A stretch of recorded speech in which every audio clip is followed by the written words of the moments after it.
sewists, welcome back to my channel, or if you're new here, hi, my name's Sam and I'm jumping onto the hashtag 20 sewing questions.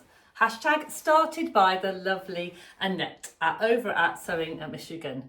Now this was first brought to my attention by my lovely friend Rachel at the French Seams, so a big thank you to her, and yes, I'm a little late to the party. So this is such a fun one. It's 20 juicy questions all about our habits, our opinions, and maybe a few confessions. So grab yourself a cuppa and your stitching or a cozy project to work on while we chat, and let's dive right in. So I'm going to be answering the questions one at a time while I'm in my sparkly studio getting set up for a workshop this weekend.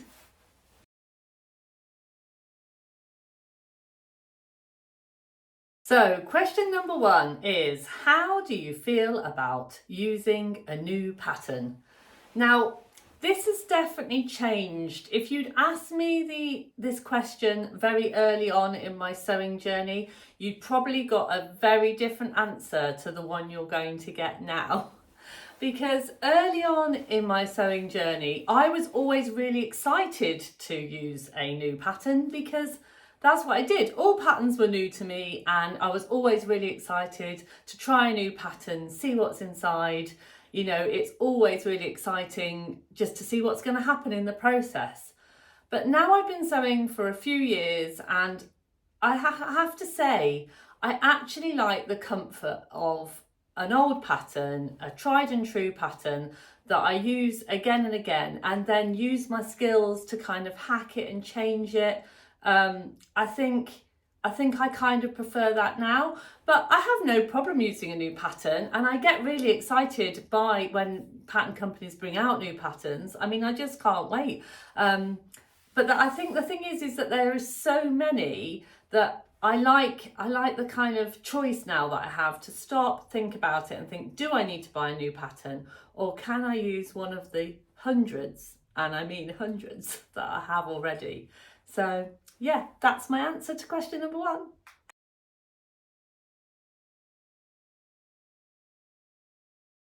Question number two, do you remake and mend? Well, this is quite a timely question because currently I'm filming very, very close to the deadline of a really good challenge that I love to take part of, which is the hashtag Sew Upcycle challenge. And yes, I do like to remake. In fact, I think I've finished 3 out of the 5 projects that I was hoping to get finished. And I do love the idea of making something new out of something old, or something loved out of something unloved. And actually this week I've been doing quite a lot of family mending. I think if you've got boys and men in your house and you're a sewer, you do end up doing quite a lot of mending. I've recently darned together a cardigan of my son that he managed to rip completely in half. Don't ask, no idea. I've sewn on a few buttons this week that Mr. Sparkles has lost along his merry way. And I've actually got folded up in a pile some of baby Sparkles' dungarees that he's managed to whip off one of the straps. So I think I do love to mend, but I think it's through necessity. And I just love the fact that I've got the skills that I'm able to do it. You know, what a nice thing to do for people.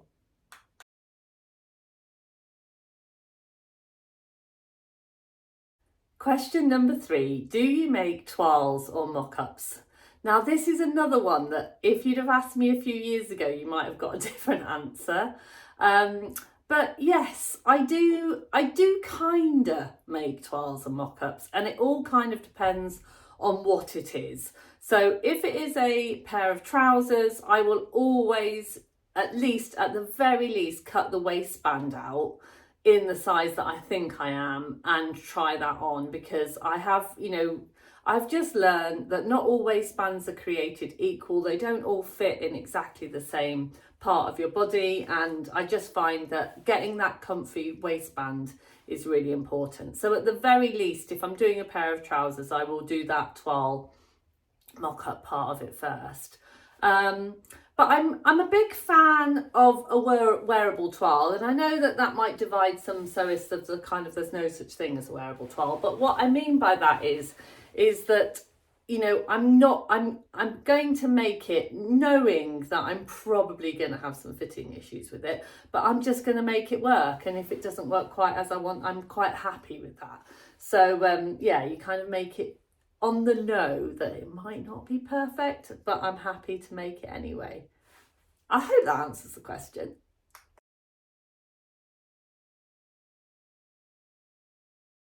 Question number 4, how do you feel about pre-washing fabrics? Well, you might be able to hear the answer to that. I've actually got my washing machine on right now. The answer is yes, do it. Never don't do it, always do it. End of.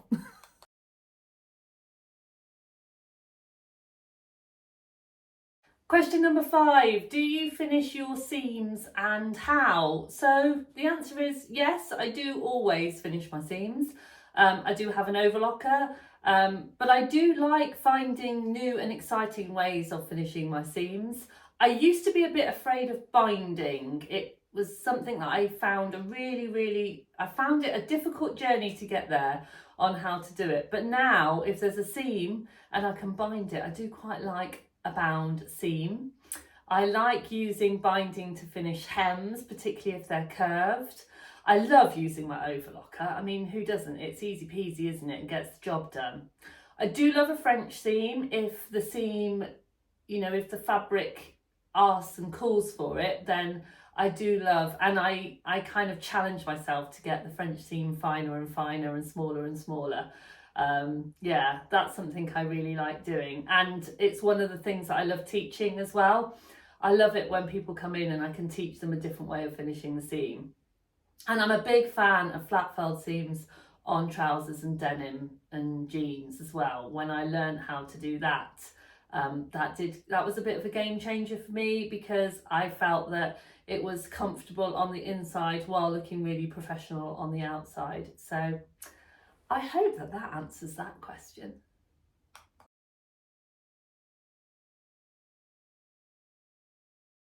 Question number 6. What is your favourite sewing activity? I looked at this one. I find this one probably out of all of the questions the most difficult to answer, because it's like asking me which is my favourite child. They're all my favourites. I don't think I have a favourite sewing activity. I love all of the acts of sewing. I love it when I've got to put a buttonhole in. I know that might, you know, other people might not agree with me, but I do love putting buttonholes in. I love cutting fabric. I love the process of it. It might not be my favourite thing, but I do still love it. Even though it's not necessarily my favourite, I still love all of the processes.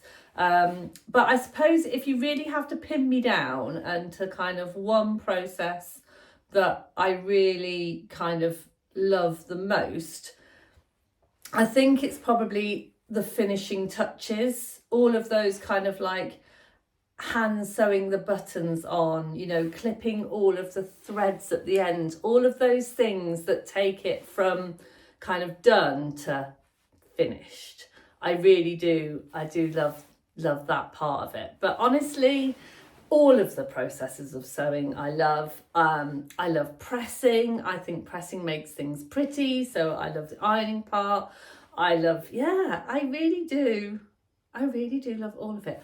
Oh, hang on, there might be something I'm thinking about it that I could answer for my least favourite. I'll get back to you.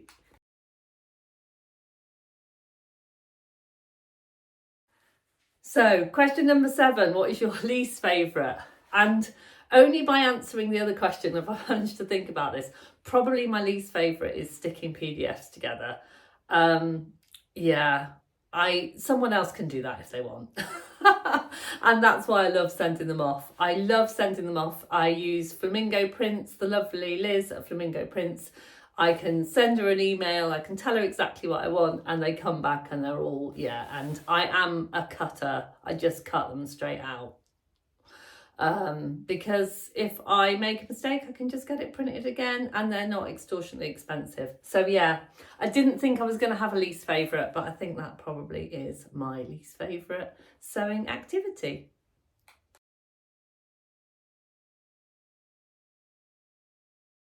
Question number 8, stash fabric or new fabric? So I am currently sorting out some of my stash fabrics to use a workshop that I'm making some festive bunting, and I love the fact that I have got a stash because it does make my life a lot easier. The fact that I've got a stash and the fact that I've got a sewing business, it does make my life a lot easier, because when I need to do small little projects like this, or projects for reels, or projects for content for you guys, it means I've always got, I've always got a stash of fabric. So I love my stash. But do I love new, fresh, exciting, delicious fabrics? Of course I do. I'm human. So yeah, I like both. I think if I've got a new pattern, a brand new pattern to me, I will always make it first in stash fabric and then make a decision about whether I want to buy new fabric to make it again. I do tend to do that. I put something special on new fabric, but I love having a stash. So I think my answer is both.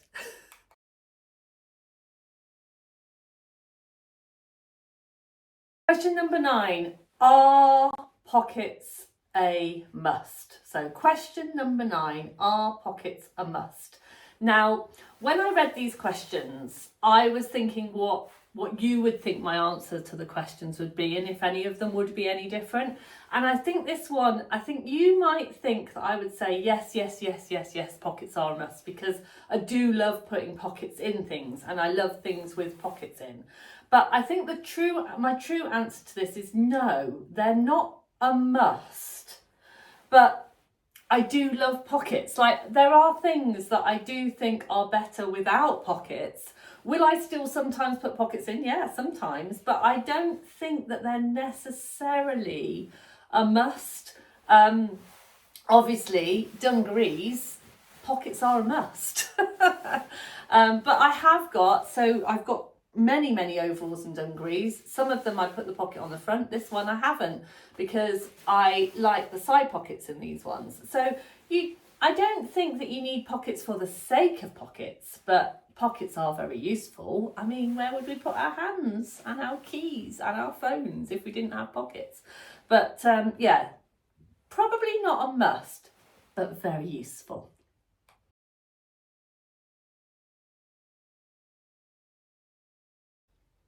Now, I haven't been looking forward to this question. Question number 10, knits or wovens? Again, it feels a little bit like which is your favourite child question, because I like working with knits, I like working with wovens, I like working with fabric. I think I'm a true fabric lover. I love all types of fabric. But if you really held me down and said you can only sew with one type of fabric for everything, I would have to say wovens, I think. Even though I love knits and I love jerseys and I love sweatshirts and I love, I think I've probably got more scope with things that I can do with wovens than knits. But which fabrics do I like? Both. I like both. I'm really sorry if this is a rubbish question, but I like both. So my answer is going to be, can't decide. I love both.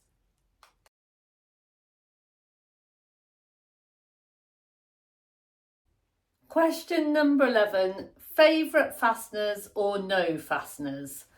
Oh, this one really made me think. Do I have a favourite fastener? I mean, I like the fact that as sewers, we have, we just have a fantastic array of things that we can use. And I just think it's lovely to use the right things for the right purpose. So I love a popper, I love the little press stud poppers. they definitely have their place in the world. I wouldn't be able to get my face swipe kits out if I didn't have poppers. I love the fact that you can have poppers that you press in. I love the fact that you can have poppers that you sew in. I love that, you know, they're easy for dexterity wise for people to pop on and off. I have poppers on my overalls. You know, I love a popper. I also love a button, and I love putting in buttonholes. I know that's going to divide with some people, but I love a buttonhole. So I also love buttons, and I love zips. I mean, there's something quite lovely. I wore my lovely bomber jacket last night, and I love the zip, you know, and I think that open zips, particularly ones that you can kind of do up, I think they're an amazing invention. I think they're fantastic.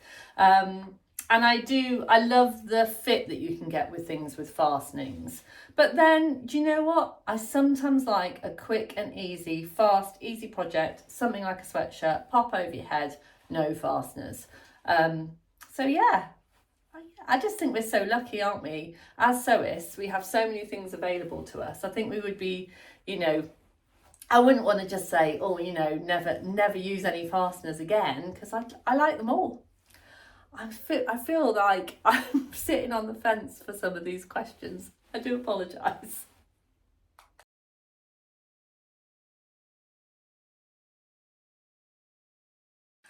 Question number 12. Sewing for self or others? Now, I do feel quite strongly about kind of the aspect of this question. So I do not believe in the term selfish or selfless sewer. I think if you decide that you only want to sew for yourself, you are not selfish at all. You have made a decision to just sew for yourself. It is a joyful thing to do, and it is a lovely thing to do, and it is a fantastic gift that you give to yourself by doing that. And I love to sew for myself. I sew a lot for myself, and I do not think in any way that this is a selfish act. I think it's a wonderful thing to be able to sew for yourself. I personally also like sewing for others, and I don't think it's selfless. I get joy, pure joy, making things for other people. You know, as I said earlier, when I mend something, you know, when I mend something for my son and I give it to them and they do a thanks, mum, and make me a cuppa and say, thanks so much, you know, for doing that. That gives me immense joy that I have that skill to do that for someone else. So I think I love sewing. So whether I'm sewing for myself or whether I'm sewing for someone else, I love the joy that it brings, and both brings me joy equally.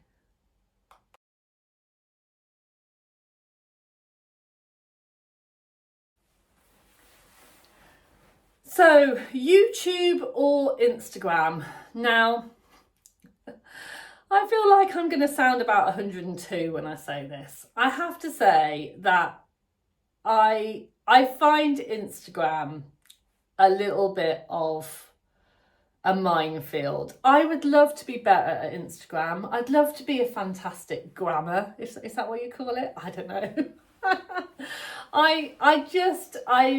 If anyone knows of any kind of good quality Instagram courses, and I don't mean like click here for 10,000 subscribers or any of that business.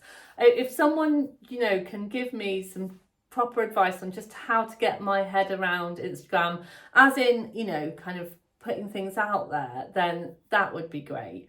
I do love Instagram for sewing, for the sewing part of it. So if I buy a new pattern, I will always search the hashtags on Instagram, although I haven't been as successful with that recently. I think they might have changed the way that works, but I will always do that. And I love Instagram as a community. I've met a lot of friends on Instagram. I love the chats on Instagram. I love the way that, you know, us in the sewing community can find out what people have been making, and I love Instagram. And of course I also love YouTube. I feel like I get my weekly chats I love the hashtag Friday Sews hashtag. I feel like it's like my coffee morning, and I get it all over the weekend. I love the fact that people do Friday Sews on different days, because it means I can catch up with them on different days of the week. And there's nothing like a YouTube tutorial, is there? If you're a bit stuck and you think, or even if you're a bit like me and occasionally have a bit of a menopausal brain and suddenly forget how to put an invisible zip in and think, just need a bit of a refresher, there's nothing like a YouTube tutorial. So yeah, I've done it again, haven't I? I've said both.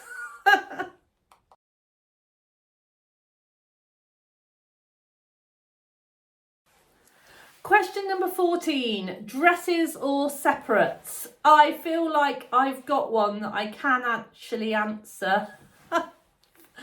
I love sewing dresses. Please don't get me wrong. I love sewing dresses. I like wearing dresses for the right occasions, but I'm definitely a separates girl. Give me a shirt, give me a pair of dungarees, give me a shirt, pair of jeans, trousers, tops, sweatshirts. I'm a big fan of the separates, just because it fits better into my day-to-day life. It's what I wear. I love sewing them. I love wearing them. But I do love the challenge of making a dress. I really enjoyed making my Scottish frocktails dress, which was a little bit more fancy. Yeah, I love dresses. I love making dresses. I love wearing dresses. But on a kind of day-to-day practical level, I think I'm gonna have to say separates. Yeah, and there's nothing that gives me greater joy than making and finishing a shirt. I think, if I know you're not asking me to put it down to one particular garment, but if I had to just continually sew one thing over and over again, I think it would probably be a shirt. Or a shirt dress maybe, and then I can have best of both worlds.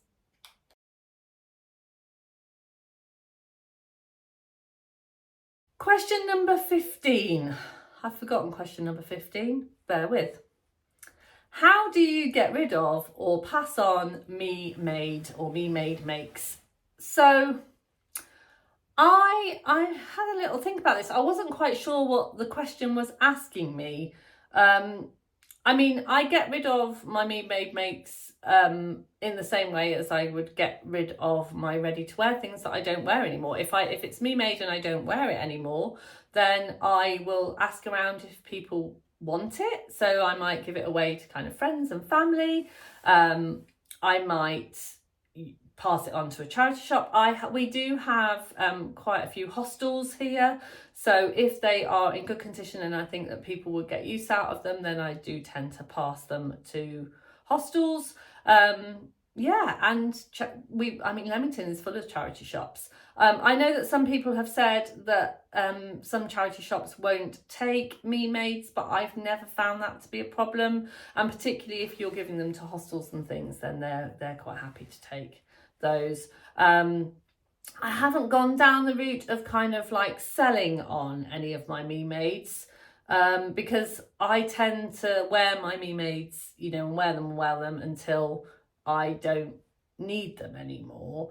And so I feel like they've had a good life, and then it's nice to pass them on to someone else that can use them and love them and get joy from them.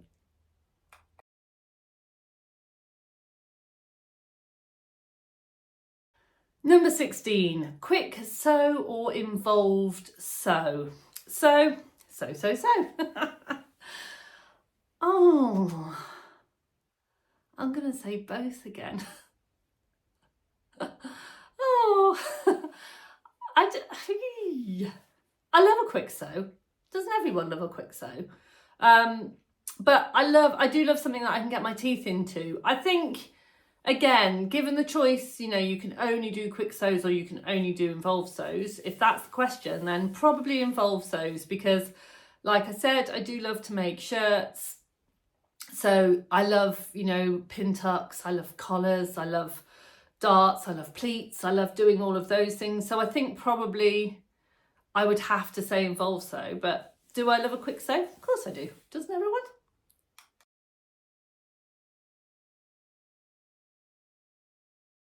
Question number 17, social or solitary?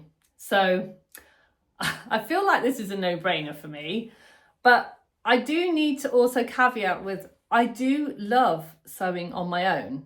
I do love sewing on my own. There is something nice about a quiet space, a quiet time, just to be mindful and sewing completely peacefully by myself. Maybe have a bit of music on, maybe have an audio book on, maybe just silence. I'm a big lover of silence. I like to just be in my own head, in my own space, in my own time, and just switch off. But I am a social sewer. I love socials. I love in-person socials that I don't get to go on as often as I'd like. And I run my own sewing social online. So I run my social sparkle sessions, so you can start and end your week with a sparkle. They run Monday mornings 10 till 12 and Friday evenings 7 till 9, when you can come and join my sewing community. And we're all little sewing sparklers who, and we just sit and chat, put the worlds to rights. And I love hosting that, and I love being part of that. That's not to say that I don't love joining other socials and online socials. I do. I join them often, and I do like a social, and I do like sewing on my own. But if I had to choose, I'd probably choose social sewing.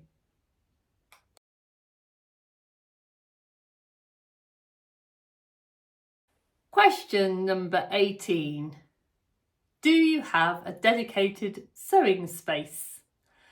I have two. So where you are at the moment is that you are in my little sparkly studio, which is where I run my workshops and also where I run my online social sewing groups, and I do a lot of my commercial sewing here and make all of my tutorials and things like that.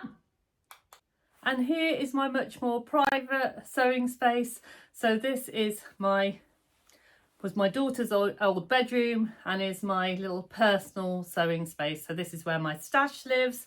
This is where all of my bits and pieces live. And this is where, if I do want to come and do some quiet, peaceful, mindful sewing, this is where I come to do it.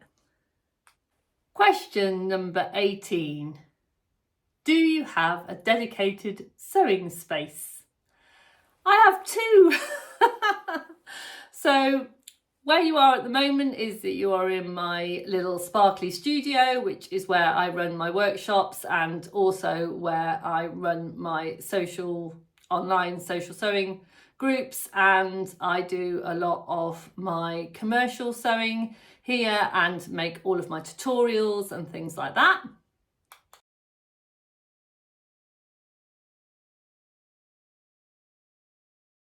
Question number 19, we're nearly there, folks. So it's labels or no? Labels, 100%. Labels, labels, labels. If you can put a label on it, put a label on it. I love labels. I love putting labels into the seams. I love sewing labels so that they're visible labels. I love labels. My two favourite label companies are lovely Rachel from Cozy Club Handmade.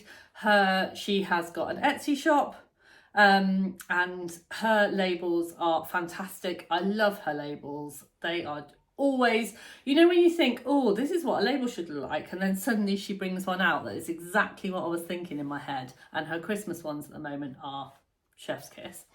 And I also love Victoria from Little Rosy Cheeks. I love her, you know, I've always got those standard Little Rosy Cheeks labels in because there's always the right one for the right job. And just to let you into a little secret, I am actually bringing out my own little range of labels very soon. No, watch this space. So I've just had one of the samples back, and so you saw it here first, and this is one of the little samples, and it says "So Let's Sparkle." But there will be 6 in the range. They'll be all different colours. They'll have all different bits and pieces and different sayings on them. And yeah, watch this space. That's how much I love labels. Question 20, the last one, the percentage of ready to wear to me made. So I actually had a discussion about this question with the lovely Mr. Sparkles, my lovely husband. And I said, oh, I think it's probably about 70%. And he said, no, I think it's probably, he thinks it's nearer 80, 90%. So I do have ready to wear things in my wardrobe, because I have things that are very special to me, sentimental, but things that I actually wear day to day, I would say that actually he's probably right. I mostly wear me-made things these days. It's fairly unusual to find me in a ready-to-wear thing unless I'm just putting something on because of the feels that it gives me. You know, I have got those few kind of pieces in my wardrobe that are ready to wear that I just love and I have loved, and some of them I've loved to death and probably need to pass on, but I just love them. Yeah, but getting up in the morning and choosing, I tend to reach for my me-mades. And that's that. That's my answers to the hashtag 20 sewing questions tag. I had so much fun doing this. I hope you enjoyed my little new way of doing the videos and a little look around both of my sewing spaces. Thank you again to the lovely Annette and the lovely Rachel, and for starting such a fantastic community chat. Now it's your turn. If you're a sewist, I'd love to hear your answers to some of these questions too. Maybe in a vlog if you're a vlogger. I'd love to hear your answers to these questions. I'll pop the questions down below so that you can see them. And yeah, let's keep the conversation and the stitching going. Don't forget to like and subscribe to this video. It really helps me out, and ring that bell so you get a notification so you don't miss any more of my videos. Until next time, sewing friends, don't forget to sparkle. Bye for now.